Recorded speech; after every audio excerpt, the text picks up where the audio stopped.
तो मोल concept chapter में हमें ज्यादा कुछ नहीं सीखना, हमें बस अप्लाई करना सीखना है, ठीक है। इसके डायरेक्ट क्वेश्चंस बहुत कम आते हैं, लेकिन इसके बिना फिजिकल केमिस्ट्री अधूरी है। मतलब ये अगर तुम्हें यही नहीं आता तो तुम फिजिकल केमिस्ट्री के न्यूमेरिकल्स ही नहीं कर सकते, ठीक है। तो इन सब का ध्यान रखना, छोटे छोटे क्वेश्चन आते हैं इस पे आते हैं, तो ज्यादा डिफिकल्ट नहीं आते।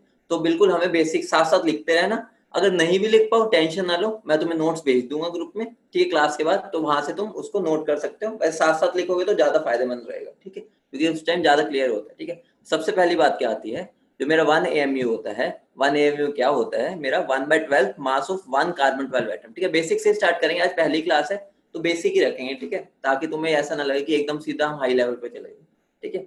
तो 1 AMU मेरा क्या होता है, ये बहुत ही ज्यादा काम का फॉर्मूला है, ठीक है। इसके बेसिस पे बहुत सारे क्वेश्चंस पूछे जाते हैं। वो पूछ लेता है कि अगर मैं 1 AMU को 1/6 कर लूं, डबल कर लूं तो क्या होगा, ये क्या होगा, वो क्या होगा, सारे क्वेश्चंस करेंगे, लेकिन पहले तुम्हें बेसिक्स पता होना चाहिए, ठीक है। तो मेरा 1 AMU क्या होता है, 1/12 मास ऑफ 1 कार्बन 12 एटम, ठीक है। और वो 1 AMU का मेरा और किसके इक्वल होता है, 1.66 इंटू 10⁻⁻24।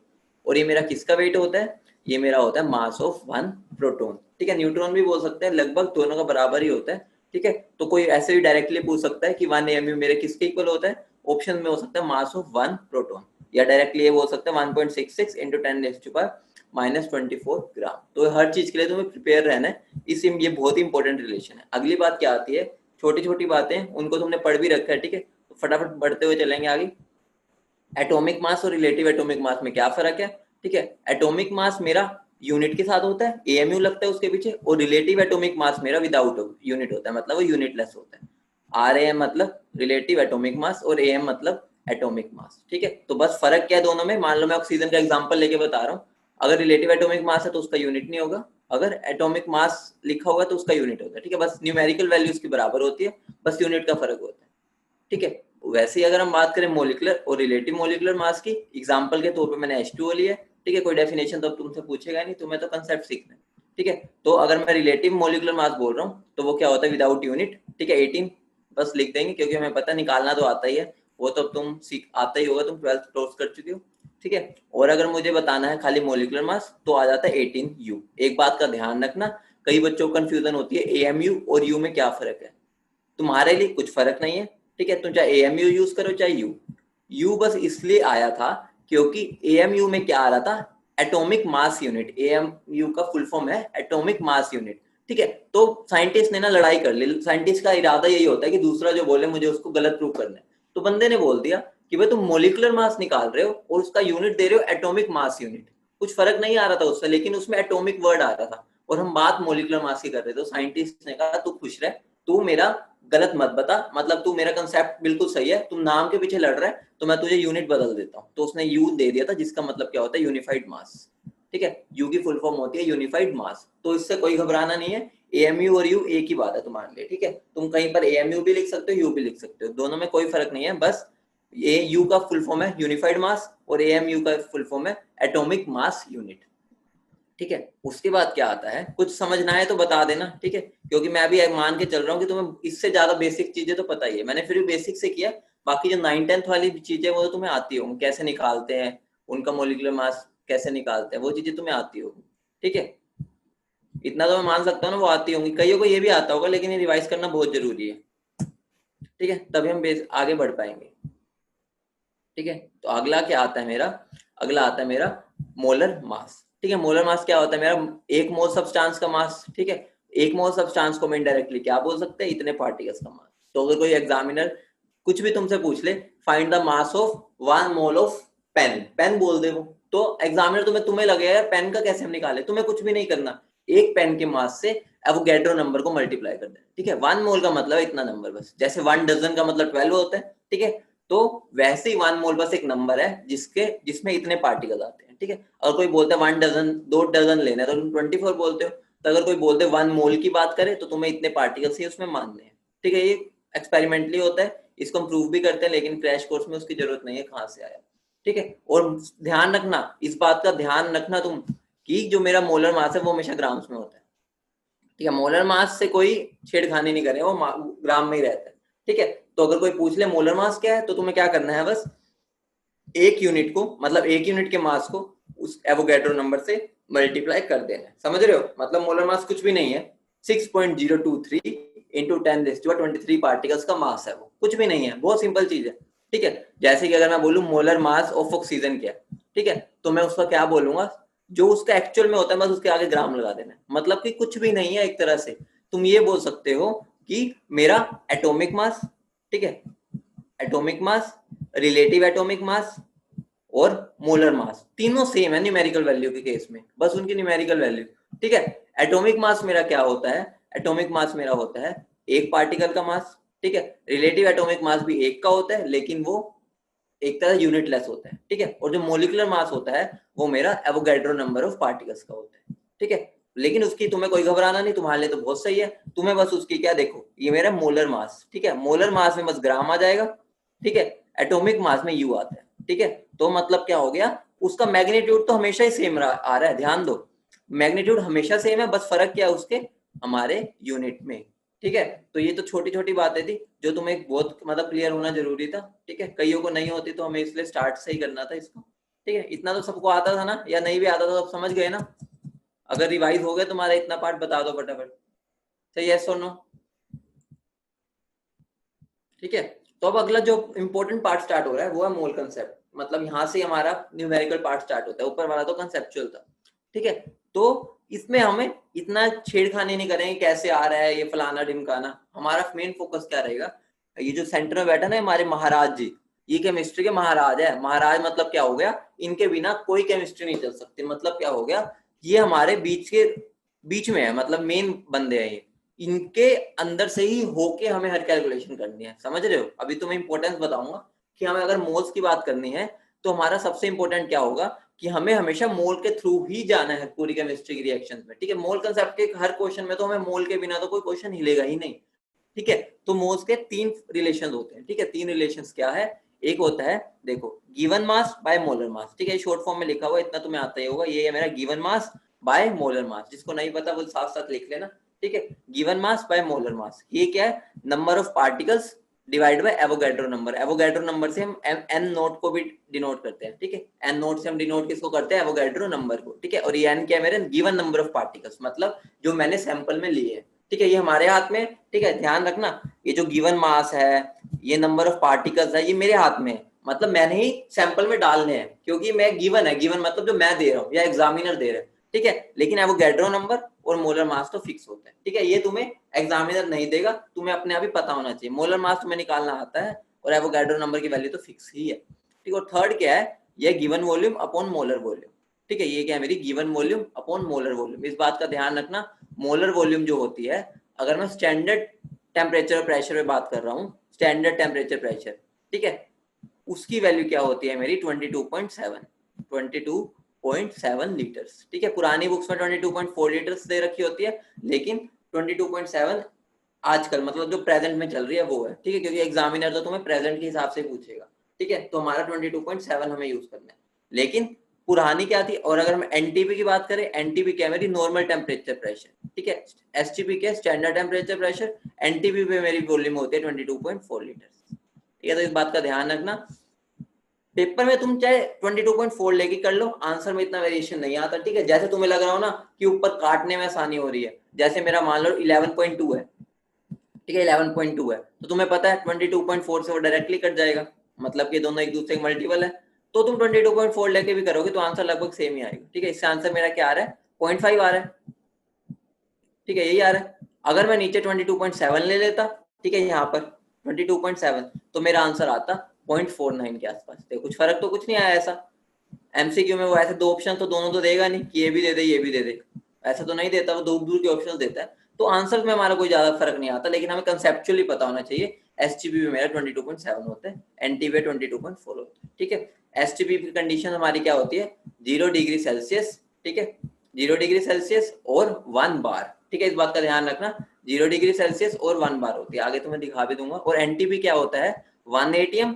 ठीक है, एनटीपी कंडीशंस मेरी होती है 1 atm, और जो टेम्परेचर होता है वो फिक्स नहीं होता। ठीक है, कई बार 0 भी ले लेते हैं, लेकिन जनरली हम इसको 20 लेके चलते हैं। ठीक है, जनरली। ठीक है, एसटीपी तो फिक्स है, 0 होगा, एनटीपी कोई फिक्स नहीं है। ठीक है, लेकिन वॉल्यूम हम उस पर 22.4 ही लेते हैं। ठीक है, हमें इसी का यूज करने को बोले हो, तो हमें इस पर ध्यान देना है। ठीक है, तो हम आगे बढ़ते हैं। जो इंपॉर्टेंट छोटी छोटी बातें हैं जो बच्चे स्किप कर जाते हैं, हम उस पर ही फोकस करेंगे अभी, ठीक है। आगे बात क्या आती है मेरी, ग्राम एटॉमिक मास और ग्राम मोलिकुलर मास। एग्जामिनर जान के तुम्हें क्या बोल देता है कि भाई मैं तुम्हें मोलर मास नहीं दे रहा, मैं तुम्हें ग्राम एटॉमिक मास दे रहा हूँ, ठीक है, या ग्राम मोलिकुलर मास दे रहा हूँ। अगर मोलिक्यूल की बात कर रहा है तो ग्राम मोलिकुलर मास हो गया, अगर एटम्स की बात कर रहा है तो ग्राम एटॉमिक मास हो गया। तो वो इनडायरेक्टली तुम्हें क्या दे रहा है, इनडायरेक्टली वो तुम्हें मोलर मास ही दे रहा है। ध्यान देना कि वो एग्जामिनर तुम्हें कंफ्यूज करने की कोशिश करेगा, लेकिन तुम्हें क्या कंफ्यूज नहीं होना, तुम्हें बस उसकी बातों को समझना। ये छोटे छोटे पॉइंट्स है। ग्राम एटॉमिक मास का मतलब मोलर मास है, ठीक है। तो ये मतलब एक तरह से लगा लो कि दोनों साइनोनिम्स हैं, ठीक है, मतलब दोनों का मतलब सेम है। अगली जो बहुत इंपॉर्टेंट बात है, ये तो बच्चे फिर भी कर जाते हैं, बच्चे यहाँ पर बहुत कंफ्यूज होते हैं और एग्जामिनर हमेशा ऐसे करता है, जान के तुम्हारे साथ खेलता है।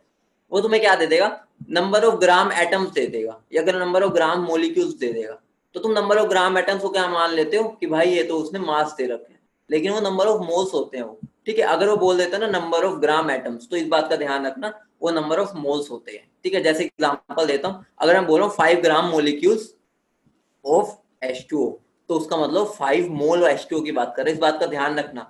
अगर वो ग्राम और मोलिक्यूल को इकट्ठे लिख देते हैं, ठीक है, इनमें कोई भी कुछ भी नहीं लिख रहा है, इन दोनों को देखो, ग्राम और मोलिक्यूल के बीच में कोई भी नहीं है, तो उसका मतलब क्या होता है, वो मोल्स की बात कर रहे हैं, ठीक है। अगर वो बोल देता 5 ग्राम H2O मोलिक्यूल्स, फिर वो ग्राम की बात कर रहा था, ठीक है। यहाँ पर उसने ग्राम और मोलिक्यूल्स के बीच में कुछ भी नहीं लिखा, मतलब यहाँ कुछ भी नहीं है बीच में, ठीक है, देखो। तो इसका मतलब है वो मोल्स की बात कर रहा है, ठीक है। तो इस बात को तो अच्छे से बांध लेना, गार्ड बांध लेना, क्योंकि ये तो तुम्हारे एनसीईआरटी में भी, और एनसीईआरटी पर तो पूरा फोकस होता है किसका, एग्जामिनर का, ठीक है। तो इस बात का ध्यान रखना। अगले क्वेश्चन, अब क्वेश्चंस की बारी आ गई, क्वेश्चंस कैसे आते हैं, ठीक है। क्वेश्चन में वो तुम्हें इतने छोटे से क्वेश्चन में बहका देगा, तुम्हें लगेगा यार ये तो बहुत आसान है, और तुम वहीं पर ही गलत कर रहोगे, ठीक है। इन दोनों क्वेश्चन में तुम्हें डिफरेंस दिख रहा है कुछ, नंबर ऑफ एटम्स निकालने हैं 12 ग्राम हीलियम में और 16 यू हीलियम में, ठीक है, या इसको भी 12 मान लो, कोई फर्क नहीं पड़ेगा, ठीक है, 12 मान लो इसको, 12 यू हीलियम, ठीक है। इन दोनों में तुम्हें क्या फर्क दिख रहा है, बताना, किसी को पता हो तो। कोई फर्क दिख रहा है किसी को, सही है, सुन लो, कुछ फर्क है पहले और सेकंड पार्ट में, तुम्हें कुछ फर्क दिख रहा है, बोलो।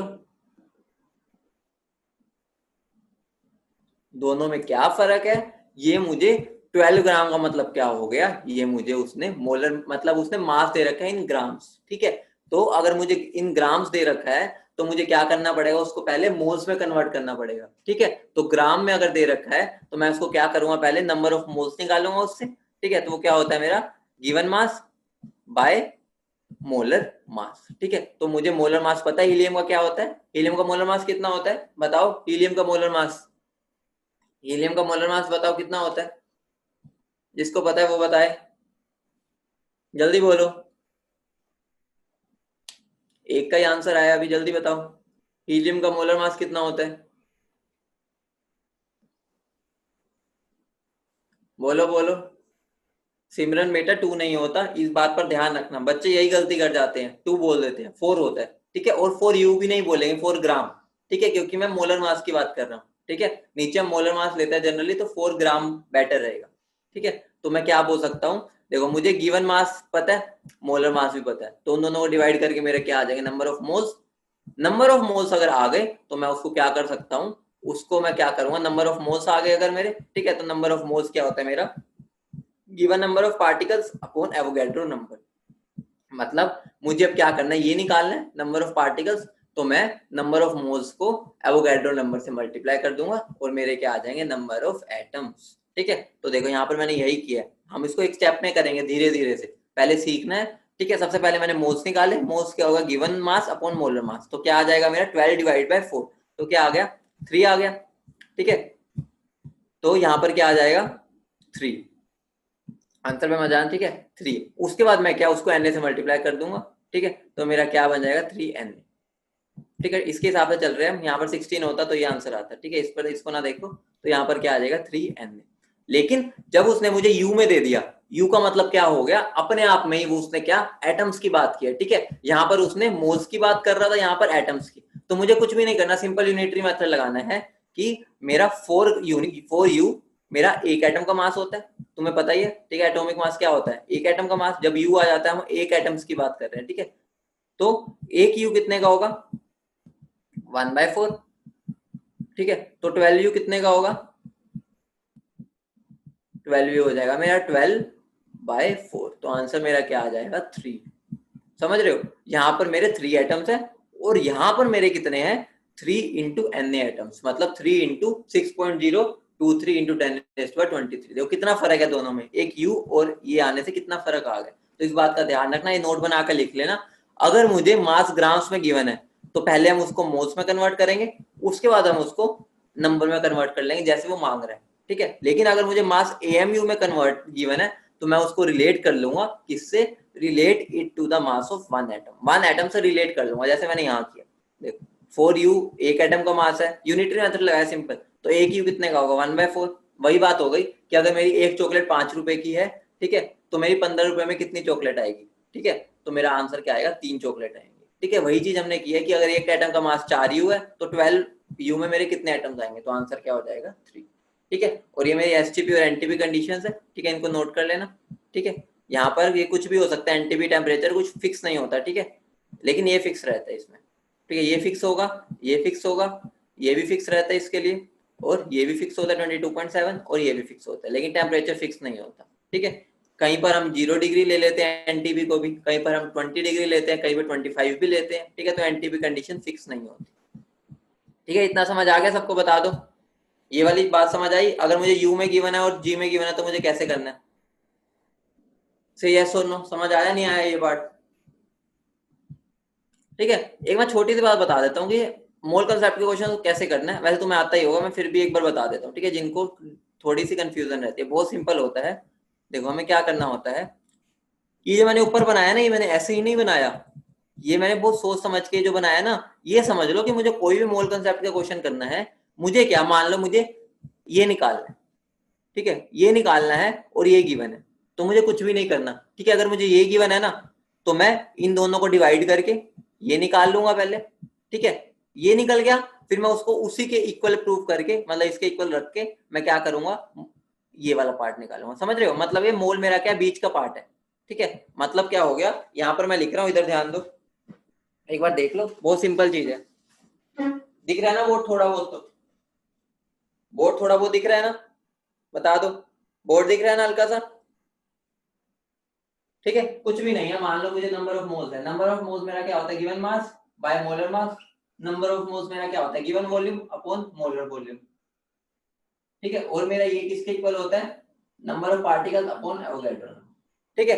तो मुझे क्या करना है, अगर मुझे ये गिवन है और ये निकालना है तो मुझे क्या करूंगा, मोलर वॉल्यूम से डिवाइड करके पहले n निकाल लूंगा, और वो n मेरा इसके इक्वल भी है, उसके बाद मैं उसको मोलर मास से मल्टीप्लाई कर दूंगा और मुझे गिवन मास आ जाएगा, समझ रहे हो। मान लो मैं इसी पार्ट में सारी चीजें समझा रहा हूँ, मान लो मुझे ये गिवन है, ठीक है, और मुझे ये निकालना है, तो मुझे क्या करना है, ये गिवन है अगर, तो मैं अगर इससे डिवाइड करूंगा, मेरे क्या निकल आएंगे, मोल्स, मोल्स निकल आए, फिर मैं उसको इसके इक्वल पुट करके इसको इधर ले जाऊंगा और मेरी क्या आ जाएगी, गिवन वॉल्यूम आ जाएगी। मतलब समझ रहे हो ना, ये बस सब कुछ इक्वल है, ठीक है। तो मुझे उसको यूज करके मोल्स निकाल लेने हैं, फिर मोल्स के बाद हमें दूसरे रिलेट कर देना है, ठीक है। मतलब कुछ भी नहीं है, तुम्हें ये समझ होनी चाहिए कि मोल्स मेरी ब्रिज है, मतलब जंक्शन है। जंक्शन पता ना क्या होता है, जहां पर सबको मिलना ही मिलना है, ठीक है, और हम उसकी हेल्प से सबका बता सकते हैं कि रिलेशन क्या है, ठीक है। इतनी बात समझ गए, बता दो, अब तो समझ गए, ठीक है। सलोनी रिपीट करूं, लो रिपीट करता हूं, इधर देखो, कुछ भी नहीं है, इधर ध्यान दो, देखो अगर एग्जामिनर, ये मेरा एक रिलेशन है, ठीक है, मेरा क्या, नंबर ऑफ मोल्स क्या होता है, given mass by molar mass, ठीक है, और यही मेरे किसके इक्वल होता है, given volume by molar volume, और यही मेरे किसके इक्वल होता है, number of particles bye Avogadro number, ठीक है। इतनी बात तो सबको पता है, ये फॉर्मूला रहती है मोल्स के।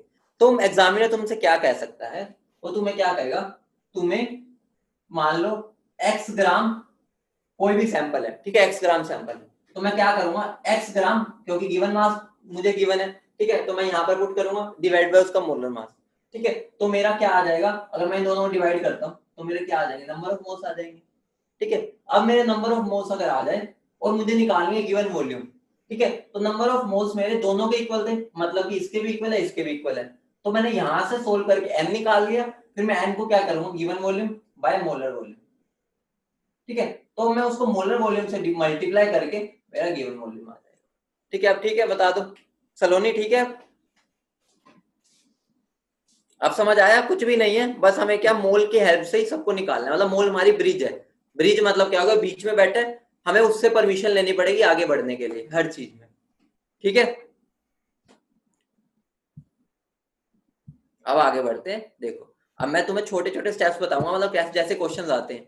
ठीक है, एक बात का ध्यान रखना, जो वॉल्यूम जो निकालते हैं हम, given volume by molar volume, वो बस गैस के लिए एप्लीकेबल होता है। ठीक है, इस बात का ध्यान रखना। कभी भी हम ये वाले फॉर्मूले को number of moles is equal to given volume by molar volume solid और लिक्विड के लिए नहीं लगाएंगे, बस वो गैसेस के लिए होता है। ठीक है, तो इस बात का ध्यान रखना, एग्जामिनर जान के तुम्हें तंग करेगा क्वेश्चन में देके कि सॉलिड या लिक्विड है, और तुम फटाफट ये फॉर्मूला लगाने लग जाते हो। वहां पर इससे नहीं करे, वहां पे हम वॉल्यूम किससे निकालते हैं, डेंसिटी की हेल्प से। ठीक है, समझ रहे हो? मतलब क्या हो गया, अगर मुझे गिवन है क्या, डेंसिटी निकालनी है, मुझे वॉल्यूम निकालनी है, ठीक है, कोई भी सॉलिड या लिक्विड की। ठीक है, तो मैं क्या करूंगा, अगर मुझे नंबर ऑफ मोल्स गिवन है, ठीक है, तो मैं नंबर ऑफ मोल्स से क्या करूंगा, गिवन मास बाय मोलर मास करूंगा। ठीक है, तो मैं क्या करूंगा, उसको मोलर मास से मल्टीप्लाई करूंगा, तो मेरा क्या आ जाएगा, गिवन मास। ठीक है, तो अब मेरे पास गिवन मास आ गया। अब मुझे अगर इसकी वॉल्यूम निकालनी है और ये मेरा सॉलिड या लिक्विड है, तो मैं उसको कभी भी given volume by molar volume से डिवाइड नहीं करूंगा। ठीक है, तो मैं उसको कैसे सोल्व करते हैं, तो मुझे उसकी वो पक्का डेंसिटी देगा। तो डेंसिटी क्या होता है मेरा, मास बाय वॉल्यूम। ठीक है, तो मेरा वॉल्यूम क्या हो जाएगा, मास बाय डेंसिटी। तो मैं वॉल्यूम सॉलिड और लिक्विड की डेंसिटी के हेल्प से निकालूंगा, कभी भी हम इस फॉर्मूले से नहीं निकालेंगे कि given mass by molar mass. ठीक है, इतनी बात समझ गए ना? छोटी छोटी बातें लेकिन बहुत इंपॉर्टेंट है। ठीक है, समझ गए इतनी बात कि हम ये एप्लीकेबल नहीं होता, बस ये वाला फॉर्मूला। ठीक है, given volume by molar volume वाला नहीं होता। देखो इधर देखो, मेरा एन जो होता है वो given volume by molar volume वाला फॉर्मूला, वो मेरा बस गैसेस के लिए होता है। बाकी जो दोनों है वो मेरे सॉलिड लिक्विड दो सब पे लग जाते हैं। ठीक है, जैसे मेरा ये हो गया N is equal to given mass by molar mass, ये सॉलिड लिक्विड गैस किसी पे भी लगा, कोई फर्क नहीं है। लेकिन जो वॉल्यूम वाला ना, वॉल्यूम वाला हम हर जगह नहीं लगा सकते, वो बस गैसेस के लिए होता है। ठीक है, क्योंकि तुम्हें इतना तो आइडिया हो ही चुका होगा कि हम ये गैस के लिए क्यों लगाते हैं, क्योंकि आइडियल गैस इक्वेशन से आता है और वो गैस के लिए होती है। ठीक है, इतना तो तुम्हें आता ही है। PV is equal to NRT क्या होता है, ठीक है, वो तुम्हें पता है, वो बस गैसेस के लिए लगाते हैं। ठीक है, अब मैं अलग अलग टाइप के क्वेश्चन जो होते हैं, ठीक है, डायरेक्टली उसकी हेल्प से कोई क्वेश्चन कराऊंगा। ठीक है, मतलब कोई कंसेप्ट सीखेंगे हम डायरेक्टली क्वेश्चन की हेल्प से। अब मुझे किसी भी मॉलिक्यूल में एटम्स निकालने हैं। ठीक है, किसी भी मॉलिक्यूल में अगर एटम्स निकालने हैं तो मुझे कुछ भी नहीं करना। ठीक है, मुझे क्या करना है, ध्यान दो, एक दो क्वेश्चंस कर लेते हैं हर टाइप के, ताकि तुम्हें आइडिया हो जाए। ठीक है, अगर मैं बोल रहा हूँ 5 ग्राम एटम्स ऑफ सोडियम, ठीक है, यहाँ पर क्या होगा, ग्राम और एटम के बीच में मैंने कुछ भी नहीं छोड़ा, इसका मतलब क्या हो गया, वो मैं इनडायरेक्टली 5 मोल्स की बात कर रहा हूँ। ठीक है, देखो यहाँ पर आते बच्चे इसको क्या मान लेते, मास, मास से क्या कर देते, given mass by molar mass, sodium का 23। ठीक है, उसके बाद उसको सोल्व करके मोल्स निकाल देते, पता नहीं क्या क्या कराते, और बच्चों माइंड में भाई हमारा तो पक्का सही है। लेकिन इस बात का ध्यान रखना, ये हमें मोल्स गिवन है। अगर मुझे मोल्स पता है, तो अगर मुझे एटम्स निकालने हैं तो मैं क्या करूंगा, वही फॉर्मूला जो भी मैंने ब्रिज बनाया, यहाँ पर ब्रिज बनाया था, याद करो। तो मेरा क्या हो जाएगा, N is equal to number of particles upon Avogadro number. अब मुझे क्या करना है, बस जो मेरा ये एन है उसको एवोगैड्रो नंबर से मल्टीप्लाई कर देना है, तो मेरे पास नंबर ऑफ एटम्स आ जाएंगे। ठीक है, अगर मैं बोल दूं 5 ग्राम ऑफ H2O, ठीक है, 5 ग्राम मोलिक्यूल्स ऑफ H2O, ठीक है, तो इनडायरेक्टली वो मुझे क्या दे रहा है, 5 मोल H2O। ठीक है, ये बात का ध्यान रखना। यहाँ पर मैंने अचानक ऐसे अगर मैं बोल देता 5 ग्राम H2O मोलिक्यूल्स, तो वो मैं ग्राम से दे रहा था। यहाँ पर मैं जान के ये वाली चीज सिखा रहा हूँ, क्योंकि ये बच्चे फोकस नहीं करते, इसका मतलब मोल होता है। ठीक है, दूसरा तो हो ही सकता है, अगर हम डायरेक्ट वो बोल दे कि मैंने 5 ग्राम H2O के मोलिक्यूल्स लिए, ठीक है, तो वो तो मुझे वेट ही गिवन है। लेकिन यहाँ पर वो जब ऐसे दे रहा है ना, 5 ग्राम मोलिक्यूल्स ऑफ H2O, तो वो इनडायरेक्टली मुझे क्या दे रहा है, उसके मोल्स दे रहा है। तो मैं देखो मेरे पास क्या हो गया, 5 ग्राम मोलिक्यूल्स ऑफ H2O क्या हो गया, 5 मोल H2O। ठीक है, 5 मोल H2O को अगर मैं नंबर ऑफ मोलिक्यूल्स निकालने हो, तो मैं कैसे मल्टीप्लाई करूंगा उसको, एवोगैड्रो नंबर से, वही चीज करूंगा। तो एवोगैड्रो नंबर से अगर मैं मल्टीप्लाई करूंगा तो मेरा क्या आ जाएगा, 5 into N molecules of H2O। लेकिन उसने मेरे से क्या पूछा है, नंबर ऑफ एटम्स पूछा है, ये तो मेरे नंबर ऑफ मोलिक्यूल्स है। ठीक है, अब मुझे नंबर ऑफ मोलिक्यूल्स से कहां जाना है, नंबर ऑफ एटम्स की तरफ। ध्यान दो, ऊपर वाले क्वेश्चन में तो मेरे पास था ही एक तरह से मोलिक्यूल ही था और एटम ही था, यहाँ पर मेरा मोलिक्यूल है। इससे जो मैं निकालूंगा मोल से, वो मेरे मोलिक्यूल्स के नंबर ही आएगा। अब मुझे क्या करना है, कुछ भी नहीं करना, एक एटम एक मोलिक्यूल में मेरे जितने जितने मोलिक्यूल प्रेजेंट है उससे मल्टीप्लाई कर देना। जैसे अगर मैं बोलूं H2O में मेरे टोटल एटम्स कितने हैं बताना, H2O में मेरे पास टोटल एटम्स कितने हैं, कोई बताएगा H2O में मेरे पास टोटल एटम्स कितने हैं? टोटल एटम्स कितने हैं मेरे पास एक मॉलिक्यूल में? ठीक है, तो आंसर क्या हो गया? 3। और अगर मैं बोलूं हाइड्रोजन के कितने एटम्स है? हाइड्रोजन के कितने एटम्स है? हाइड्रोजन के हैं 2। और ऑक्सीजन के? ऑक्सीजन के कितने हैं? 1। तो बहुत सिंपल हो गया। अगर एग्जामिनर मेरे से पूछ ले कि 5 ग्राम मोलिक्यूल्स ऑफ H2O में, 3-4 क्वेश्चन बनेंगे, इसमें ध्यान से सुनना। अगर मैं बोल रहा हूँ 5 ग्राम मोलिक्यूल्स ऑफ H2O में मेरे पास कितने मोलिक्यूल्स ऑफ H2O है, तो आंसर क्या हो जाएगा? 5 इंटू Na। मल्टीप्लाई कर लेना, ठीक है। कई बार वो ऐसे ही Na की फॉर्म में ही दे देते हैं, तो एक आंसर तो ये हो गया। अगर वो मेरे से पूछ रहे नंबर ऑफ एटम्स, इसके अंदर इस क्वेश्चन में पूछ रहे number of atoms, total atoms, तो तुम्हारा क्या हो जाएगा? जो भी नंबर ऑफ मोलिक्यूल्स आ रहे हैं, ठीक है, उसको 3 से मल्टीप्लाई कर दो, क्योंकि तुम्हें पता है एक जो मेरा मोलिक्यूल है उसके अंदर 3 है, तो इतने मोलिक्यूल में मेरे पास कितने हो जाएंगे? 3 into this. Simple unitary method ये, ठीक है। अगर एक मोलिक्यूल H2O में मेरे 3 एटम्स है, ठीक है, एक मोलिक्यूल H2O में मेरे पास 3 एटम्स है टोटल, तो मेरे पास 5 Na में कितने हो जाएंगे? 5 Na एटम्स मोलिक्यूल्स में कितने हो जाएंगे? मेरे पास 3 इंटू 5 Na। वही हमने यहाँ पर किया, ठीक है। अगर वो मेरे से पूछ रहे नंबर ऑफ ऑक्सीजन एटम्स, ठीक है, तो मैं क्या करूंगा? जितने मेरे एक मोलिक्यूल में ऑक्सीजन एटम है उससे मल्टीप्लाई कर दूंगा। या तो 1 नहीं है मेरे पास, ठीक है, दिख ही रहा है 1 है यहाँ, तो मुझे कुछ भी नहीं, 1 से मल्टीप्लाई करना है, तो आंसर तो सेम ही आ जाएगा, ठीक है। अगला क्या है? नंबर ऑफ हाइड्रोजन एटम्स अगर वो पूछ ले तो मेरा क्या हो जाएगा? एक मोलिक्यूल में मेरे पास 2 है, तो इतने मोलिक्यूल में मेरे पास कितने हो जाएंगे? 2 इंटू 5 है, ठीक है। मैंने इसमें 4 टाइप के क्वेश्चन करा दिए, ठीक है। एक ही क्वेश्चन में 4 चीजें सीख, ठीक है। अगली बात क्या आती है? अगला है, अगर मुझे calculation of number of protons, neutrons और इलेक्ट्रॉन्स की बात करनी है, ठीक है। तो अगर वो मेरे से पूछ ले प्रोटॉन्स, न्यूट्रॉन्स और इलेक्ट्रॉन्स कितने हैं, ठीक है, मैं हर एक, मतलब एक तरह से मैंने तुम्हें जो ऊपर लिख रहा हूँ ना, ये तुम्हारा एक क्वेश्चन नहीं है, मैं उस क्वेश्चन को हेल्प करवा रहा हूँ कि कैसे सोल्व करना है, ठीक है। एक क्वेश्चन ये जो मैंने ऊपर लिख दिया, एग्जामिनर इसके अलावा कुछ नहीं पूछ सकता अगर इस चैप्टर में से पूछेगा, जो हम कर रहे हैं, ठीक है। तो अगर वो मेरे से पूछे नंबर ऑफ प्रोटॉन्स, न्यूट्रॉन्स और इलेक्ट्रॉन किसी भी क्वेश्चन में, ठीक है, मान लो एग्जांपल ले रहा हूं मैं 12 ग्राम CO2 माइनस CO कार्बोनेट, ठीक है, कार्बोनेट 12 ग्राम लिया मैंने, तो मुझे सबसे पहले स्टेप्स मैंने लिख दिए थे, ठीक है। स्टेप्स क्या क्या फॉलो करने? पहले मैं एक मोलिक्यूल में निकाल लूंगा, ठीक है, जिसके बारे में भी उसने पूछा, इलेक्ट्रॉन के बारे में पूछा, प्रोटॉन या न्यूट्रॉन, ठीक है, हम तीनों को लेके चल लेते हैं। इलेक्ट्रॉन अगर मैं टोटल काउंट करूंगा वो तुम्हें बात आई है, ठीक है। कार्बन में कितने हो गए? 6, ऑक्सीजन में कितने हो गए? 8, और 3 ऑक्सीजन है तो 24 हो गया। ये 24 और 12 कितना हो गया? 36, और 2 माइनस चार्ज है, ठीक है, तो क्या हो गया मेरा? यहाँ पर यही बनेगा ना, 8 से 24, 24 और 6 30, और ये क्या हो गया? 32। प्रोटॉन्स की बात करूंगा तो प्रोटॉन्स में हमें चार्ज से कोई मतलब नहीं होता, तो मेरा क्या हो जाएगा? 30 हो जाएगा, क्योंकि 2 तो हमने यहाँ ऐड किया था चार्ज के लिए, ठीक है। और जो न्यूट्रॉन्स है, न्यूट्रॉन्स तो यहाँ पर मुझे पता है कार्बन में और ऑक्सीजन में प्रोटॉन्स और न्यूट्रॉन्स बराबर होते हैं, तो ये भी क्या आ जाएगा? 30, ठीक है। तो सबसे पहला स्टेप क्या हो गया? मैं एक मोलिक्यूल में क्या निकाल लूंगा? नंबर ऑफ प्रोटॉन्स, न्यूट्रॉन्स और इलेक्ट्रॉन्स, ठीक है। जिसके बारे में पूछा है मैंने तीनों बता दी, वो तो एक ही पूछेगा, ठीक है, इससे मुश्किल तो पूछ नहीं सकता, वो एक के बारे में पूछा है, इलेक्ट्रॉन्स बताओ कितने, ठीक है। तो हम एक मोलिक्यूल में पहले निकालेंगे, ठीक है। उसके बाद मैं क्या करूंगा? वो स्टेप छोड़ दो, मैंने एक में निकाल लिया, उसके बाद जो तुम्हें गिवन मास है ना, उसको मोल्स में कन्वर्ट करते हो, क्योंकि मैं तुम्हें बता दिया पूरे चैप्टर में तुम्हें मोल से होके ही गुजरना है, हमें कुछ भी निकालना है, हम मोल्स से जाके बात करेंगे, ठीक है। तो मैं पहले क्या 12 ग्राम को किस में कन्वर्ट कर दूंगा? मोल्स में। तो मेरा क्या आ जाएगा? 12 बाय मोलर मास कितना हो गया? 16, 60, ठीक है। तो मेरा क्या बन गया? 0.2 मोल्स, ठीक है। अब मैं क्या करूंगा? ये मेरा जो 0.2 मोल्स आया है उसको मैं नंबर में कन्वर्ट कर दूंगा, ठीक है। तो मैं क्या कर दूंगा? देखो 0.2 मोल्स आया, ठीक है, तो 0.2 मोल्स में मेरे कितने एटम, कितने आ जाएंगे टोटल मोलिक्यूल्स मेरे पास? 0.2 इंटू Na आ जाएंगे, ठीक है, 0.2 इंटू Na। अब मुझे क्या करना है? कुछ भी नहीं करना, अब मेरे पास नंबर ऑफ पार्टिकल्स आ गए, ठीक है, इसके। अब तुम्हें क्या करना है? एक मेरे CO3 में, अगर मतलब एक कार्बोनेट के एटम्स में मेरे पास, मान लो मैं इलेक्ट्रॉन की बात कर रहा हूँ, ठीक है, मेरे पास 32 इलेक्ट्रॉन्स थे, ठीक है। अगर एक में इतने थे तो मुझे क्या करना है? इतने में कितने होंगे? इतने में, तो मैं बस इसको क्या मार्क कर दूंगा? मल्टीप्लाई बाय, किससे कर दूंगा? 0.2 इंटू Na, ठीक है, 0.2 इंटू Na, क्योंकि मतलब इनडायरेक्टली मैंने क्वेश्चन को कैसे अटेम्प्ट किया? सबसे पहले एक मोलिक्यूल में कितने हैं वो निकाल लो, ठीक है, एक मोलिक्यूल में कितने इलेक्ट्रॉन्स, प्रोटॉन्स वगैरह जो भी पूछा वो निकाल लो। उसके बाद जो तुम्हें गिवन मास है उसको मोल्स में कन्वर्ट करो, ठीक है। मोल्स में कन्वर्ट करने के बाद उसको क्या नंबर ऑफ पार्टिकल्स में कन्वर्ट करो, फिर नंबर ऑफ पार्टिकल्स जो आए और जो ये आया हमने जो निकाला ये नंबर एक मॉलिक्यूल में कितने हैं उन दोनों को मल्टीप्लाई कर दो। दोबारा रिपीट करते हो तन्वी, देखो तुम बोर्ड पर देखो एक बार, ठीक है, इधर बोर्ड पर ध्यान दो, इधर ध्यान दो, मेरे को उसने बोला है 12 ग्राम CO3 2 माइनस, ठीक है। मान लो मैं इलेक्ट्रॉन की बात कर रहा हूँ, मैं एक की बात कर रहा हूँ, दिख रहा है ना।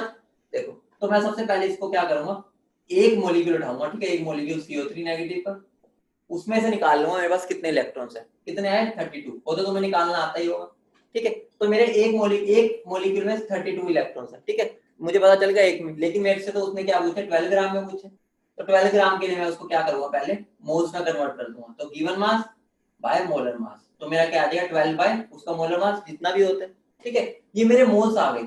अगर अब मुझे इसको नंबर में मल्टीप्लाई करना है, कन्वर्ट करना है, तो मैं क्या करूंगा, इसको number of particles by Avogadro number के इक्वल, जो भी मैं तुम्हें फ्लो चार्ट दिखाया था, ठीक है। तो इसका मतलब क्या होगा, मैं n को इधर ले जाऊंगा, na को, तो मेरा नंबर ऑफ पार्टिकल्स कितने आ जाएंगे 12 bye molecular mass into n, ठीक है। मोलिकुलर मास तो तुम्हें पता ही होगा, पुट करना होता है, बस कितना होता है 12 और 48, तो आंसर क्या आ जाता है 60, ठीक है। तो मेरा 60 हो गया, ठीक है, तो मेरा 1/5 हो गए। अब मेरे पास क्या आ गए, नंबर ऑफ पार्टिकल्स आ गए। नंबर ऑफ, अगर मेरे पास पार्टिकल्स आ गए, तो अगर बताओ एक एटम में मेरे इतने इलेक्ट्रॉन है, तो इतने इतने मेरे मॉलिक्यूल्स में कितने इलेक्ट्रॉन्स होंगे, 32 से इसको मल्टीप्लाई करना, सिंपल यूनिटरी मेथड है। अगर एक मॉलिक्यूल में मेरे इतने इलेक्ट्रॉन्स है, तो इतने नंबर ऑफ मॉलिक्यूल्स में मेरे कितने इलेक्ट्रॉन हो जाएंगे, इसको इससे मल्टीप्लाई कर दो, ठीक है। मतलब क्या हो गया कि अगर मेरे एक हाथ में 5 पेन है, तो मेरे 10 हाथ में कितने होंगे, 5 इंटू 10 50 हो जाएंगे। यहाँ पर भी यही है, एक मॉलिक्यूल में इतने इलेक्ट्रॉन्स है, तो मेरे इतने नंबर ऑफ मॉलिक्यूल्स में कितने इलेक्ट्रॉन होंगे, एक में जितने उससे उसको मल्टीप्लाई कर दो। अब ठीक है तानवी, तन्वी अब ठीक है, सॉरी तन्वी ठीक है। चलो आगे बढ़ते हैं, ठीक है। ये सारे एक तरह से हम क्वेश्चन ही कर रहे हैं, जब हम प्रीवियस ईयर देखोगे तो सब इसके अलावा कुछ नहीं दिखेगा तुम्हें, ठीक है। अब अगला क्या है, ये तो बहुत सिंपल क्वेश्चन है, इसकी छोटी सी ट्रिक होती है, अभी बता दूंगा ये वाले क्वेश्चन की, जो बता कराने वाला, ठीक है। अगर मुझे चार्ज फाइंड आउट करना है, ठीक है, सेम क्वेश्चन है, ध्यान दो। मैंने अगर मैं इसी क्वेश्चन में बोल दूं चार्ज फाइंड आउट करना है, तो मुझे कुछ भी नहीं करना, यकीन मानो कुछ भी नहीं करना। इतना शॉर्टकट तरीका है, पहले रियल तरीका समझ लो, ठीक है, पहले असलियत वाला समझ लो, फिर शॉर्टकट देखते हैं। अगर वो मुझे यही बोल देता है, ठीक है, कितने था यहाँ पर 12 ग्राम था ना, ठीक है, तो अगर वो मेरा 12 ग्राम के बारे में पूछ रहा है, इस पे कितना चार्ज है, ठीक है, तो सबसे पहले देखो एक एटम पे कितना चार्ज है, ठीक है, एक एटम पे मेरा कितना चार्ज है, ठीक है, तुम्हें दिख ही रहा है कितना है 2 माइनस, ठीक है, एक मोलिक्यूल पे, सॉरी, ठीक है, एक मोलिक्यूल में मेरा कितना चार्ज है, और इतने मॉलिक्यूल्स में कितना चार्ज होगा, दोनों क्या करना पड़ेगा, मल्टीप्लाई, कुछ भी नहीं है, पहले इसको क्या कन्वर्ट करो मोल्स में, ठीक है, 12 ग्राम को डिवाइड कन्वर्ट किया मोल्स में, फिर इसको हमने कन्वर्ट किया मॉलिक्यूल्स में, कितने मॉलिक्यूल्स है मतलब उनका नंबर कितना है, फिर उसको मैं किससे मल्टीप्लाई कर दूंगा, कितना उस पर चार्ज है। एक एटम एक मॉलिक्यूल में मेरा 2 चार्ज है, इतना चार्ज है, तो मेरे इतने मॉलिक्यूल्स पे कितना चार्ज हो जाएगा, 2 से मल्टीप्लाई कर दो। समझ गए, समझ गए, बताओ, ठीक है। तो देखो अगर मैं ऐसे बोलता हूं, एक मेरा जो मॉलिक्यूल है, ठीक है, मेरा जो एक मॉलिक्यूल है उसके ऊपर मेरा कितना चार्ज है, 2 इलेक्ट्रॉन के बराबर, ठीक है, और 2 इलेक्ट्रॉन का चार्ज कितना हो, एक इलेक्ट्रॉन में चार्ज कितना होता है, इतना, तो 2 पे कितना हो जाएगा, इतना, ठीक है। जो तुम बोल देते हो ना 2 चार्ज है उस पर, वो रिलेटिव चार्ज होता है, लेकिन अब उसने एग्जैक्ट चार्ज पूछा है, तो एक मॉलिक्यूल पे मेरा कितना चार्ज है, 2 इलेक्ट्रॉन के बराबर, ठीक है, तो वो 2 इलेक्ट्रॉन का कितना चार्ज होता है, 2 इंटू 1.6 इंटू 10⁻⁻19, मतलब क्या होगा, ये मेरा चार्ज ऑन 1 मॉलिक्यूल आ गया, ठीक है। अब मुझे क्या निकालना है, 12 ग्राम में मेरे कितने मॉलिक्यूल्स हैं, ठीक है, अभी हमने पीछे निकाला ही था, कितने आए थे, कितने आए थे, ठीक है, 12 ग्राम में मेरे कितने आए थे, इतने आए थे, तो मैं इसको क्या कर दूंगा 0.2 Na से मल्टीप्लाई कर दूंगा। समझ रहे हो, मतलब मैंने एक मॉलिक्यूल पे कितना चार्ज है उसको मल्टीप्लाई कर दिया टोटल नंबर ऑफ मॉलिक्यूल्स, ठीक है, इतना समझ गए, बताओ। अब मैं इसका शॉर्टकट बताता हूँ, शॉर्टकट क्या है, बहुत सिंपल शॉर्टकट है, ठीक है। अगर मुझे चार्ज निकालना है, ठीक है, ध्यान रखना, अगर मुझे चार्ज निकालना है तो मैं क्या करूंगा, मेरा चार्ज का फॉर्मूला एक डायरेक्ट फॉर्मूला है, वो क्या होता है, ध्यान देना इधर, चार्ज का मेरा डायरेक्ट फॉर्मूला होता है नंबर ऑफ मोल्स, ठीक है, नंबर ऑफ मोल्स, ठीक है, into magnitude of charge, number of moles into magnitude of charge, लिख लेना जो लिख रहे हैं साथ साथ, into magnitude of charge. Example देता हूं, लेकिन ये मेरा जो क्वेश्चन आएगा ना, मतलब जो मेरा ये आएगा मैग्नीट्यूड ऑफ चार्ज, लिख लेना, ठीक है, यहाँ पर लिख देता हूँ, यहाँ पर लिखना ज्यादा आसान है, ठीक है। तो यहाँ पर अगर मुझे निकालना है, ध्यान देना, चार्ज क्या हो जाता है मेरा, charge is equal to number of moles into magnitude of charge.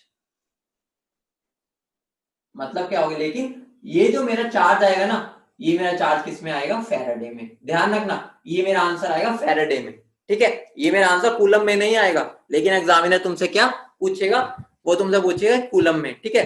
तो ये मेरा चार्ज किस में आएगा, फैराडे में, इस बात का ध्यान रखना, ठीक है। ये मेरा चार्ज फैराडे में होगा।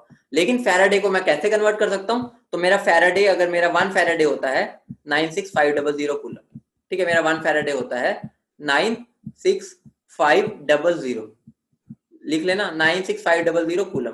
तो मतलब क्या हो गया, जो मेरा चार्ज फैराडे में आएगा उसको मैं इससे मल्टीप्लाई कर दूंगा। एग्जाम अप्लाई करके दिखाता हूँ, देखो। अब इसने मेरे से क्या पूछा है, 12 ग्राम में, ठीक है। इसको मैं 12 ग्राम में लिख रहा हूँ, 12 ग्राम CO2 में, ये इतने में कार्बोनेट में मेरा कितना चार्ज है, ठीक है। तो इसको मैं मोल्स में कन्वर्ट करूंगा।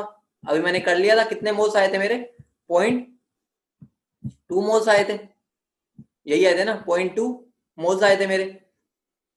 12/60 हुआ था ना ये मेरा, तो 12/60 1/5 हो गया, तो 1/5 मेरा क्या हो गया, 0.2 मोल्स। तो मुझे number of moles into magnitude of charge, charge कितना मेरा यहाँ पर 2, ठीक है। तो मेरा 0.2 इंटू 2, ये मेरा कितने आंसर आ जाएगा, फैराडे में, ठीक है। अगर वो मेरे से कूलम में पूछ रहे हैं तो मुझे क्या करना है, बस 96500 कूलम से मल्टीप्लाई कर देना। समझ रहे हो, मुझे बस यहाँ पे जो आंसर आया फैराडे में आया, कूलम में निकालना है तो मुझे इस नंबर से मल्टीप्लाई कर देना, ठीक है। मुझे यहाँ पर बस ये वाला, मतलब मुझे बस ये देखना है, इस पे मैग्नीट्यूड कितना 2 है, ठीक है। नंबर ऑफ मोल्स कितने आए वो निकाल लेना, उन दोनों को मल्टीप्लाई कर दो, ठीक है। मुझे ये कुछ यूज नहीं करना पड़ेगा, मतलब ये वाला पार्ट रह जाए, और ना मुझे एन से मल्टीप्लाई करना पड़ेगा, ना मुझे इससे मल्टीप्लाई करना पड़ेगा, मतलब मेरी कैलकुलेशन इजी हो जाएंगी, ठीक है। ठीक है, अगर मान लो एक और एग्जांपल देता हूं, सुनो। अगर मैं तुम्हें बोल रहा हूं, सुनो, अगर मैं तुम्हें बोल रहा हूं 0.1 मोल ऑफ PO4 3 माइनस, ठीक है। 0.1 मोल ऑफ PO4 3 माइनस, इस पे चार्ज कितना होगा, तो उनके आंसर क्या आ जाएगा, 0.1, मैंने डायरेक्ट मोल ही दे दिया, ठीक है। 0.1 इंटू चार्ज का मैग्नीट्यूड कितना 3, तो मेरा क्या आ गया 0.3 फैराडे आंसर, ठीक है। कितने देर लगी, विद इन 5 सेकेंड्स, 5 भी नहीं लगे, दो एक ओरल ही हो गया। लेकिन अगर मेरे से कूलम में आंसर पूछा है तो मैं इसको क्या कर दूंगा, मल्टीप्लाई कर दूंगा 96500 कूलम से, ठीक है। इससे मल्टीप्लाई कर दूंगा तो मेरा क्या आ जाएगा 0.3 इंटू 96500। समझ गए, बता दो, समझ गए, आसान था, कोई बहुत, मतलब बहुत जल्दी हो जाता है इससे, ठीक है।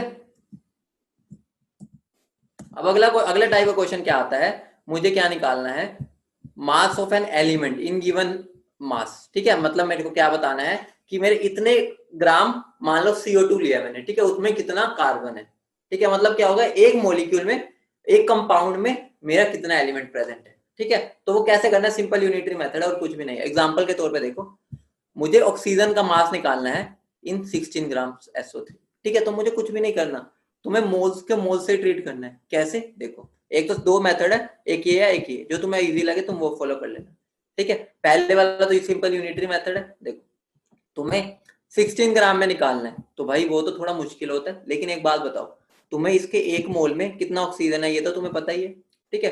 देखो, अगर मैं इसका एक मोल का मास निकालता हूँ, कितना आ जाता है मेरा, 80 ग्राम, ठीक है। 32 प्लस 16 प्लस 16 प्लस 16 कितना हो गया, 82 हो गया, 80 हो गया, सॉरी, ठीक है। तो 80 ग्राम में मेरा ऑक्सीजन का कितना मास है, 48, ठीक है। तो 80 ग्राम में मेरा कितना है, 48 ग्राम ऑक्सीजन है, ठीक है। तो मेरे 1 ग्राम में कितना होगा, 48/80, 48/80। तो मेरा 16 ग्राम में कितना होगा, 16 ग्राम में मेरा हो जाएगा 48/80 इंटू 16, ठीक है। समझ रहे हो ना क्या किया मैंने, सिंपल उसका एक मोल का मास निकाल लिया, ठीक है। वो मुझे आता ही है निकालना, और उसको मैंने क्या कर दिया, उसके बाद उससे एक का निकाल लिया, उसके बाद 16 का निकाल लिया। समझ गया इतनी बात, बताओ, नहीं समझे तो बता दो, नहीं समझ गए तो भी बताओ, साथ साथ इंटरेक्ट करते रहा करो कि मुझे लगे तुम मेरे सामने ही बैठे हो, ठीक है। सब बताओ, से यस और नो, फास्टली रिप्लाई दिया करो कि मतलब भाई सर हम आपके सामने बैठे, हाँ समझ आ गया, नहीं आया तो भी बताओ, ठीक है। और मैं इसको कैसे कर सकता हूँ, ठीक है, एक ये मेथड होता है, ये मेथड बच्चों को थोड़ा मुश्किल लगता है, मुश्किल इसलिए लगता है क्योंकि प्रैक्टिस नहीं होती, ठीक है। अगर तुम ये वाला मेथड समझ गए, तुम चुटकियों में क्वेश्चंस करते हो, एक बार कोशिश करता हूँ, ना समझ आए तो तुम इससे कर सकते हो, ऊपर वाले से, ऊपर वाला तो आसान ही होता है, ठीक है। लेकिन ये नीचे वाला है ना, ये वाला बहुत आसान है, लेकिन इसमें प्रैक्टिस चाहिए, प्रैक्टिस का भी टाइम नहीं होता, जिसको समझ आ जाए ठीक है, नहीं आए तो वो ऊपर वाले से कर लेना, कोई इशू नहीं है, ठीक है। तो देखो ये मैं 3 होता है ना, ये 3 बार डाल रहा हूँ मैं, ये जो 3 बार है इसका मतलब इक्विवेलेंट, ठीक है, इसके इक्विवेलेंट मान सकते हैं। अगर मैं 1 मोल, देखो अगर मैं ऐसे सिंपली बात करता हूँ, ठीक है, तुम्हारे थोड़ा कोशिश करता हूँ समझाने की, अगर मैं एक मॉलिक्यूल की बात कर रहा हूँ, एक मॉलिक्यूल SO3 में, ठीक है, उसमें मेरे कितने ऑक्सीजन के एटम्स है बताना। अगर मैं खाली एक मॉलिक्यूल की बात करूँ, कितने एटम्स है ऑक्सीजन के बताओ फटाफट। ऑक्सीजन के कितने एटम्स है, 3, ठीक है। और सल्फर के कितने एटम्स है, सल्फर के 1, ठीक है। अगर मैं ऐसे 2 में पूछूं, 2 में कितने हैं, 2 SO3 में कितने हैं, 2 में कितने हो जाएंगे ऑक्सीजन के एटम्स, 6, और सल्फर के 2। 3 में अगर पूछूं, 3 में कितने हो जाएंगे, 3 में कितने हो जाएंगे 9, और सल्फर के 3। और अगर मैं पूछ लूं एवोगैड्रो नंबर, मतलब Na में मेरे कितने ऑक्सीजन के एटम है, Na मतलब एवोगैड्रो नंबर में, एवोगैड्रो नंबर में मेरे कितने आ जाएंगे 3Na, ठीक है। और सल्फर कितने हो जाएंगे, सल्फर सल्फर सल्फर 1Na। समझ रहे हो ना, सब समझ रहे हो ना, मैं 1 2 3 4 कर रहा था, 1 2 3 4, और धीरे धीरे मैं कहां चला गया, 6.023 इंटू 10⁻23 मॉलिक्यूल्स में मेरे कितने ये होंगे और कितने ये होंगे, समझ गए, कितना समझ गए सब, बताओ फटाफट, ठीक है। और यही मेरा कितना होता है 1Na, मेरा कितना होता है 1Na, मेरा 1 मोल होता है, समझ रहे हो ना। अगर मैं Na मॉलिक्यूल्स की बात कर रहा हूं तो वो मेरा 1 मोल ही हुआ, ठीक है। तो मैंने यहां पर यही लिखा है, 1 मोल SO3 में मेरा 1 मोल सल्फर होगा और 3 मोल ऑक्सीजन होगा। कोई दिक्कत इतनी बात में, बताओ कोई दिक्कत, कोई दिक्कत तो नहीं इतनी ये पहली लाइन में, ठीक है। तो देखो अगर मेरे 1 मोल में इतना इतना है, ठीक है, तो अब मेरा कितना अमाउंट गिवन है 16 ग्राम, 16 ग्राम में मोल्स कितने हो जाएंगे मेरे 16/80, ठीक है। तो मेरा कितना आ जाएगा 1/5, ठीक है, ये मेरा क्या आ गया 1/5। तो अब देखो अगर मेरे 1 मोल SO3 में 1 मोल सल्फर है और 3 मोल ऑक्सीजन है, तो मेरे 1/5 मोल SO3 में मेरा कितने हो जाएंगे, ये मेरे 1/5 मोल S हो जाएंगे, ठीक है।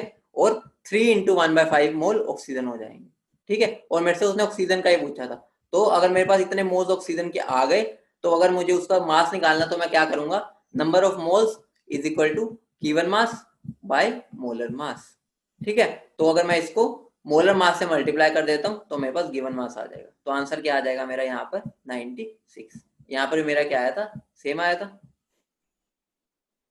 ठीक है। तो ये मेथड हो गया, एक ये जो तुम्हें कन्वीनियंट लगे तुम उससे कर लेना, समझ आ गया ना वैसे ये वाला मेथड, बताओ नीचे वाला कुछ भी नहीं किया मैंने, पहले एक एक में देख लिया कितने हैं, उसके बाद जो मुझे गिवन अमाउंट था 16 ग्राम था उसमें कितने थे, तो वहां से देखो मैं सल्फर का भी बता सकता हूँ अभी with in a second, 1.5 mole sulphur आया है, तो अगर मुझे इसका मास निकालना है तो मैं क्या करूंगा, उसके मोलर मास से मल्टीप्लाई कर दूंगा। मोलर मास कितना होता है सल्फर का, मोलर मास सल्फर का, तो मैं इसको बस 32 से मल्टीप्लाई कर दूंगा, मेरा नंबर मेरा गिवन मास आ जाएगा, ठीक है। तो आगे बढ़ते, इतना बात समझ आ गया।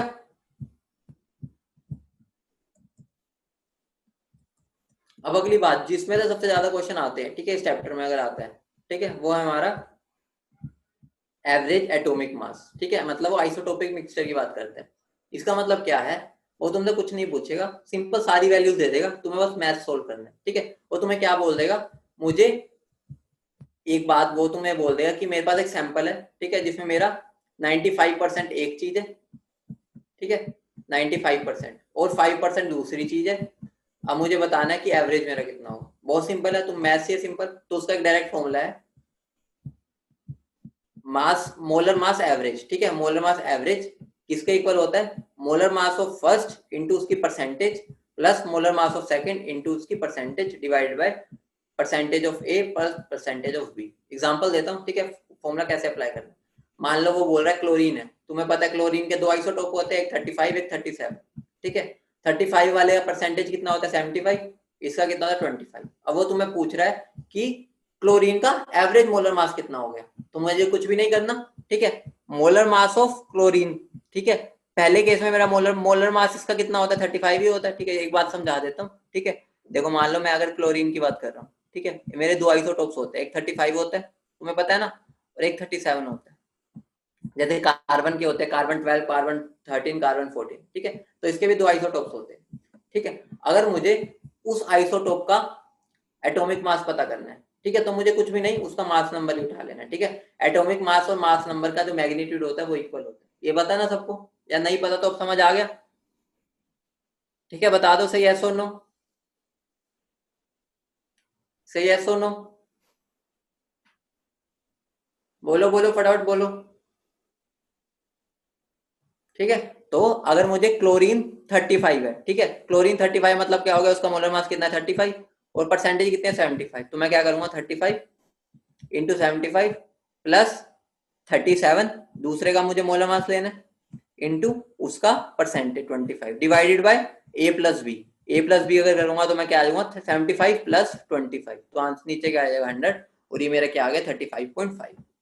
याद करो, अगर मैं सिंपल क्लोरीन बोलता हूँ तो हम उसका मोलर मास यही लेते हैं 35.5, क्यों लेते हैं, क्योंकि एटमॉस्फेयर में कैसे एग्जिस्ट करता है ये, वो इन दो फॉर्म्स में एग्जिस्ट करता है, ठीक है, तो हम उन दोनों का क्या ले लेते हैं, एवरेज ले लेते हैं, इसी वजह से हम इसका 35.5 यूज करते हैं मोलर मास। रीजन क्या है, क्योंकि ये नेचर में दो आइसोटोप्स की फॉर्म में प्रेजेंट होता है, तो हम उन दोनों का एवरेज ले लेते हैं, एवरेज भी ऐसा नहीं कि a plus B by two, A plus B by two हम तब करते हैं जब मेरे दोनों 50-50% हो, यहाँ पर मेरा देखो 35 वाला ज्यादा है, 37 वाला कम है, ये 75 ये 25, तो हम उसका जो एवरेज होता है वो ऐसे निकालते हैं, ठीक है, समझ गए, बताओ,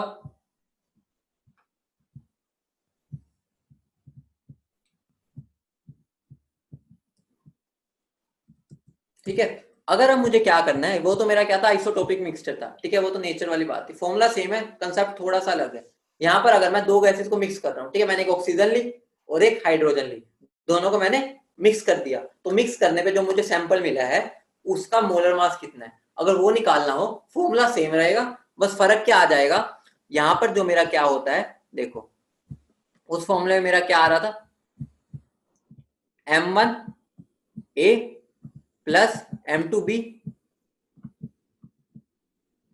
divided by A plus B, ठीक है, यहाँ पर वहां पर मेरा ए और बी क्या थे, उसकी परसेंटेज कॉम्पोजिशन थे, ठीक है, मतलब वो परसेंटेज उसकी कितनी है एटमोस्फेयर में, यहाँ पर मेरे ए और बी क्या हो जाते हैं मोलर रेशियो, ठीक है, मोलर रेशियो और परसेंटेज कॉम्पोजिशन की एक ही बात होती है, ठीक है, अगर मैं मोलर रेशियो की बात करता हूँ तो तुम्हें पता है फ्रैक्शन हमेशा 1 तक होती है, और जो मेरा क्या होता है अगर मैं बात करूँ परसेंटेज 100 होती है, ठीक है, फ्रैक्शन हमेशा 1 मैक्सिमम हो सकती है और परसेंटेज 100 हो सकती है, ठीक है, तो अगर मुझे क्या करना है गैशियस मिक्सचर है उसका मुझे एवरेज मोलर मास निकालना है, तो मुझे क्या करना है M1N1 plus M2N2 upon N1 plus N2, यहाँ पर मेरे M1N1 क्या है मेरे, ये मेरे है N1N2 क्या है मेरे, मेरे मोल्स है, मेरे मान लो इसके अंदर मैं बोल रहा हूँ 5 मोल मैंने ऑक्सीजन के ले लिए और 2 मोल नाइट्रोजन के ले लिए, तो मेरा N1 इसमें क्या हो जाएगा 5 और N2 क्या हो जाएगा 2, ठीक है, और M1 क्या हो जाएगा मेरा मोलर मास ऑफ ऑक्सीजन जो कि क्या होता है 32, और M2 क्या हो जाएगा मोलर मास ऑफ नाइट्रोजन जो होता है 28,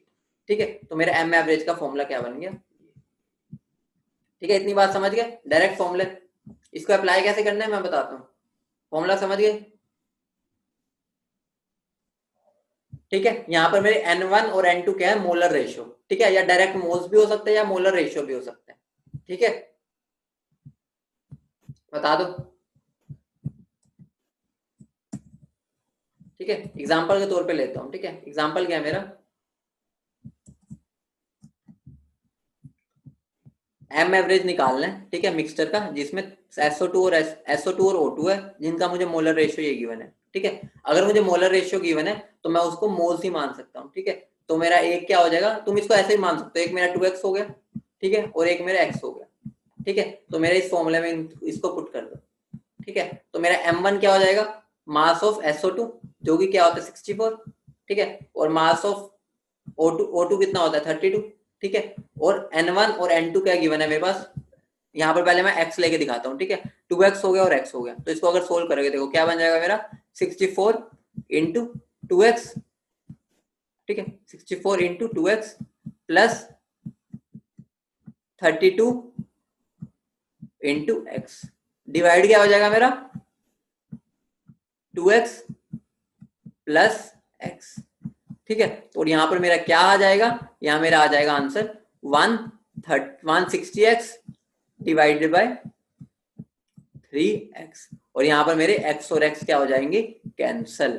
इसी वजह से हम जो x है ना यहाँ पर लिखते ही नहीं है, क्योंकि हमें पता है वो ऊपर नीचे कैंसिल हो जाएंगे। समझ गए क्यों मैंने x यहाँ नहीं लिखा था, क्योंकि मुझे पता है अगर वो मुझे मोलर रेशो दे रहा है ना तो वो मेरे ऊपर नीचे अपने आप कैंसिल आउट ही हो जाएगा, तो मैं उसको डायरेक्टली मोल्स की जगह पे पुट कर देता हूँ। तुम्हें नहीं करना, तुम x की जगह पे कर लो, तुम्हें अपने आप एंड में वो कट जाएंगे। ठीक है, अगला क्वेश्चन देता हूँ। अगले क्वेश्चन में एक और कंसेप्ट बहुत बहुत बढ़िया कंसेप्ट क्लियर होगा और वो लास्ट क्वेश्चन होगा आज का हमारा। ठीक है, क्वेश्चन क्या है मेरा अगला, कैलकुलेट m एवरेज कंटेनिंग इतना इतना, ठीक है, इंटू 2:1 मास रेशियो। यहाँ पर क्या हो गया, मुझे उसने 2:1 मास रेशियो दिया है, लेकिन मुझे जो फॉर्मूला पता है उस फॉर्मूले में तो वो मेरा क्या होता है, या तो डायरेक्टली मोल्स होते हैं या मोल्स का रेशियो होता है, लेकिन ये तो मुझे मास रेशियो गिवन है, तो मैं इसको डायरेक्टली अप्लाई नहीं करूंगा। ध्यान रखना, इसको मैं डायरेक्टली अप्लाई नहीं करूंगा, पहले मैं इस मास रेशियो को किसमें कन्वर्ट करूंगा, मोल रेशियो में। ठीक है, क्योंकि मुझे पता है मेरा फॉर्मूले में मुझे मोल रेशियो ही चाहिए। ठीक है, तो मैं मोल्स रेशियो में उसको कन्वर्ट करूंगा, तो वो मैं कैसे करूंगा देखो, ध्यान दो इधर, ये बस लास्ट क्वेश्चन है आज का। तो मैं उसको मास रेशियो को मोलर रेशियो में कैसे कन्वर्ट करूंगा, देखो ये मेरा 2:1 मास रेशियो है। ठीक है, तो अगर मैं गिवन मास को मोलर मास से डिवाइड कर दूं तो मेरा क्या आ जाएगा, मोल रेशियो। ठीक है, तो मैं 2 डिवाइड बाय उसका मोलर मास, ठीक है, O3 का मेरा मोलर मास कितना होता है 48 और O2 का 32। ठीक है, 2 डिवाइड बाय 48, 1 डिवाइड बाय 32। ठीक है, इसको मैं अगर सोल्व करूंगा ये मेरा क्या आ जाएगा 2/3:1/2। अगर मैं इसको इधर ले जाऊं, इसको इधर, तो मेरा क्या आ जाएगा 4:3। अब मुझे क्या मिल गया, मोलर रेशियो। ठीक है, ये मेरा मोलर रेशियो आ गया। ठीक है, मोल्स का रेशियो। अब मुझे क्या करना है, बस इसको पुट कर देना है। अब मेरे लिए कोई दिक्कत नहीं है, समझ गए इतनी बात। अब मुझे क्या करना है, बस यहाँ पर 4 पुट करना है, यहाँ पर 3 पुट करना है, और नीचे भी 4 और 3। यहाँ पर 2:1 मैंने डायरेक्ट क्यों नहीं किया, क्योंकि मेरा मास रेशियो गिवन था और मास रेशियो हम डायरेक्ट पुट नहीं कर सकते। समझ गए इतनी बात। ठीक है, तो मैं तुम्हें एक दो क्वेश्चन दे रहा हूँ, उनको सोल्व करना है तुम्हें। ठीक है, क्वेश्चन क्या देखो, सबसे पहले तो ये क्वेश्चन लिखो, कैलकुलेट द मोलर कंपोजिशन, ये वाला question, calculate the molar composition of gaseous mixture, calculate the molar composition of a gaseous mixture containing NO and NO2 whose molar mass average molar mass is 38। मतलब क्या है, मुझे अब उल्टा निकालना है, मुझे ये बताना है कि उनका रेशियो कितना है। ठीक है, मुझे molar mass average molar mass given है, मुझे उनका मोलर कंपोजिशन बताना है। ठीक है, तो मुझे कुछ भी नहीं करना, देखो एक को मैं क्या मान लूंगा x। ठीक है, टोटल में देखो, या तो मैं इसको टोटल 1 मान सकता हूं, अगर मैं फ्रैक्शन मान रहा हूं तो मेरा क्या हो जाएगा, एक हो जाएगा x, एक हो जाएगा 1 - x। ठीक है, अगर मैं उसको मोलर वो मान रहा हूँ फ्रैक्शन के टर्म्स में, अगर मैं उसको परसेंटेज के टर्म्स में मान रहा हूँ तो एक में टोटल मेरा 100 होता है, एक को मान लो x और एक को 100 - x। फर्क कुछ भी नहीं आएगा, क्योंकि देखो फर्क क्यों आएगा, एक मेरा x है, एक 100 - x, क्योंकि मेरा फिर नीचे भी क्या हो जाएगा, अगर मैं इसको यहाँ पर ले रहा हूँ x और इसको 1 - x, तो यहाँ पर भी मेरा क्या हो जाएगा 1। समझ रहे हो, फ्रैक्शन में मेरा क्या आ जाएगा यहाँ नीचे 1, और अगर मैं परसेंटेज की बात कर रहा हूँ टोटल, तो मेरा आ जाएगा 100 a + b। तो एक को x माना, एक को 100 - x। Molar mass of a कितना है मेरा 30, मोलर मास ऑफ b कितना है 48। तो अगर मैं इसको x एक वेरिएबल है और ये मुझे गिवन है, तो मेरे x क्या आ गया 50%। समझ रहे हो, ठीक है, तुम इसको फ्रैक्शन के टर्म्स में भी कर सकते थे, तुम्हारा फ्रैक्शन क्या आ जाता 0.5, तो तुम क्या लिख देते 0.5 का मतलब क्या है मेरा 50%, अगर तुम इसको मान लेके करते। 0.5 को अगर मैं फ्रैक्शन को परसेंटेज में कन्वर्ट करना इंटू 100 कर देते हैं, तो मेरा क्या आ जाता 50%। ठीक है, तो अगली क्लास में हम इसी को कंटिन्यू रखेंगे। ठीक है, अगली क्लास में हम मोल कंसेप्ट खत्म कर देंगे। ठीक है, उसके बाद अगला चैप्टर स्टार्ट करेंगे।